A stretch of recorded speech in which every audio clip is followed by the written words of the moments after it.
बात करेंगे छत्तीसगढ़ की, जहां पर राज्य की आर्थिक हालत पर पूर्व सीएम डॉक्टर रमन सिंह का बयान सामने आया है। उनका कहना है 2.5 साल में 36,000 करोड़ रुपए का कर्ज ले चुकी है राज्य सरकार। आगे वो कहते हैं कि ये सरकार रही तो छत्तीसगढ़ को कोई भी नहीं बचा सकता। रमन सिंह ने कहा कि राज्य तभी बचेगा जब कांग्रेस की सरकार बाहर जाएगी। वहीं कांग्रेस ने बीजेपी पर पलटवार किया है। इस बयान को लेकर सीएम भूपेश बघेल का कहना है कि केंद्र सरकार देश की सारी संपत्ति बेच रही है। पूर्व सीएम डॉक्टर रमन सिंह ने क्या कुछ कहा, पहले वो सुन लेते हैं। विकास को चौपट कर दिया इस 2.5 साल में, और आने वाला 2 साल, पौने 2.5 साल जो है और खराब होगा, क्योंकि ये पूरी तरीके से वित्तीय व्यवस्था लड़खड़ा गई है। कर्ज कर्ज और कर्ज, कितना कर्ज लेके आप काम करोगे? मगर वो भी कर्ज लेते हैं, वो भी सारे के सारे जितने भी कर्ज लिया जा रहा है वो सब राजस्व मद के लिए। केंद्र की सरकार जो रेलवे स्टेशन है, ट्रेन है, पटरी है, एयरपोर्ट है, सबको तो बेच रहे हैं, सड़क को बेच रहे हैं, सबको बेचने में लगे हैं। वो किस मुंह से आरोप लगाते हैं?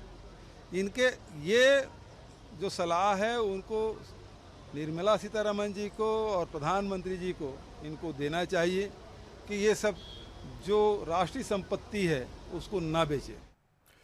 तो चलिए, इस पर और अधिक चर्चा के लिए हमारे साथ फोन लाइन पर जुड़ गए हैं बीजेपी के पूर्व विधायक श्री चंद्र सुंदरानी जी और कांग्रेस नेता धनंजय ठाकुर जी। आप दोनों का बहुत स्वागत करता हूं सर बंसल न्यूज पर। सुंदरानी जी, सबसे पहले मेरा आपसे ये सवाल रहेगा, हालांकि पूर्व सीएम डॉक्टर रमन सिंह राज्य में यहाँ पर कर्ज लेने पर सरकार को घेरते हुए नजर आए हैं, लेकिन सवाल तो ये भी उठता है सर कि जब आपकी सरकार रही होगी तब आपकी सरकार ने भी तो कर्ज लिया होगा। नहीं, निश्चित रूप से हमारी सरकार रही, 15 साल तक रही, हमने भी कर्ज लिया। 15 साल में 40,000 करोड़ रुपए का कर्ज हम छोड़ के गए थे। आज 36,000 करोड़ 2.5 साल में कर्ज लिया है। 2.5 साल और इनको शासन करना है। 36 इस अनुपात में भी कर्ज लिए तो 72,000 करोड़ का कर्ज हो जाएगा, और 40,000 करोड़ अगर पिछला कर्ज मिला लें तो करीब 125 करोड़, 1,25,000 करोड़ तक का कर्ज पहुंच जाएगा जी। क्या छत्तीसगढ़ इतने बड़े कर्ज का बोझ सह पाएगा? और आज मैंने समाचार पत्रों में पढ़ने को मिला कि प्रधानमंत्री आवास योजना के लिए भी, क्रियान्वयन के लिए भी ये कर्ज लेकर काम करेंगे। ठीक है सुंदरानी जी। धनंजय जी हमारे साथ जुड़े हुए हैं। जी मैं आपके पास लौटूंगा। धनंजय जी हमारे साथ जुड़े हुए हैं। धनंजय जी, सुंदरानी जी ने सही बात कही है, कर्ज के बोझ तले किस तरीके से सरकार अब मेंटेन करेगी, सही बात है। हालांकि बीजेपी को कर्ज लेने से दिक्कत नहीं है, लेकिन जिस अनुपात में कर्ज लिए जा रहे हैं उससे कहीं ना कहीं समस्या खड़ी हो सकती है। देखिए, सबसे पहले तो भारतीय जनता पार्टी के नेताओं को ये बताना चाहिए कि 15 साल तक छत्तीसगढ़ में रमन सिंह की सरकार रही। एक 40,000 करोड़ का कर्जा उस दौरान रमन सिंह ने लिया। निश्चित तौर पर पूरे राज्य को खोखला करने का, वित्तीय रूप से कंगाल करने का काम किसने किया था? रमन सिंह की सरकार ने किया था। दूसरी ओर राज्य की एक बड़ी आबादी जो किसान हैं वो कर्ज से दबे हुए थे, उनकी फसल की सही कीमत नहीं मिलती थी, उनको सुविधाएं नहीं मिलता था। तो भारतीय जनता पार्टी को तो आत्मचिंतन करना चाहिए कि उन्होंने 15 साल में ऐसा क्या किया कि छत्तीसगढ़ के खजाने पर एक 40,000 करोड़ का कर्जा हो गया और राज्य की एक बड़ी आबादी खुद कर्ज में दबी थी। मुख्यमंत्री माननीय भूपेश बघेल जी की सरकार ने राज्य की एक बड़ी आबादी जो किसान है उनको कर्ज मुक्त करने का काम किया है। उनकी अनाज की कीमत 25 रुपए प्रति क्विंटल दे रहे हैं, बिजली बिल हाफ की सुविधाएं दे रहे हैं। और ये सुंदरानी जी और भारतीय जनता पार्टी किस मुंह से कर्ज की बात कर रही है? जो केंद्र में इनकी सरकार है उससे 24,000 करोड़ रुपए हमको लेना है राज्य सरकार को। दूसरी बात, लगातार केंद्र में बैठी सरकार कर्ज में डूबी हुई है। आज तो मैं अखबार में पढ़ रहा था, रिजर्व बैंक के खिलाफ जो है इनकी केंद्र सरकार कोर्ट गई है उस अडानी अंबानी को बचाने के लिए। ये क्या बात करेंगे? देश बेचने वाले लोग, देश की संपत्ति को बेचने वाले लोग, रेलवे स्टेशन बेचने वाले लोग। हमें तो गर्व होता है, हमने कर्ज लिया, और कर्ज लिया तो राज्य के बड़े आबादी को कर्ज मुक्त भी किया है। इनके रमन सिंह की तरह कर्ज लेकर भाजपा आरएसएस के लोगों को पालने का काम नहीं किया है। ठीक है सुंदरानी जी आप सुन रहे होंगे धनंजय जी को। एक जिम्मेदार विपक्ष होने के नाते क्या आरोप लगाने के अलावा विपक्ष के पास कोई सुझाव है सत्ता पक्ष को देने के लिए? देखिए, खनिज संपदाओं से संपन्न है हमारा राज्य जी। कहीं न कहीं छत्तीसगढ़ के आर्थिक संचालन में कहीं न कहीं चूक है इनकी।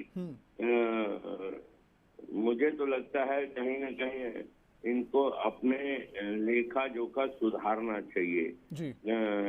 आर्थिक विशेषज्ञों से सलाह लेनी चाहिए कि इतना कर्ज का बोझ क्या छत्तीसगढ़ राज्य सरकार सह पाएगी।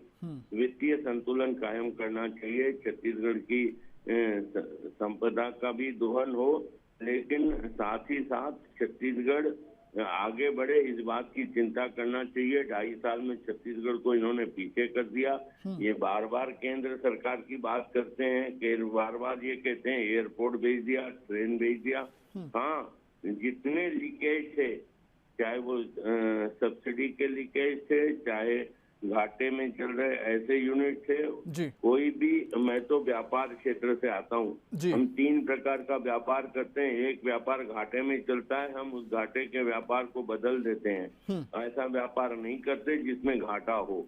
मैंने तो बचपन से व्यापार का गणित देखा है। ठीक, हमेशा बीमार इकाई हो या घाटे में चल रहे प्रोजेक्ट हो, वो निश्चित रूप से बंद किए जाने चाहिए। बिल्कुल बिल्कुल सुंदराय जी, अच्छी बात लगी आपकी कि आपने जिम्मेदार विपक्ष होने के नाते सुझाव भी सरकार को दिए हैं। आपका बहुत धन्यवाद।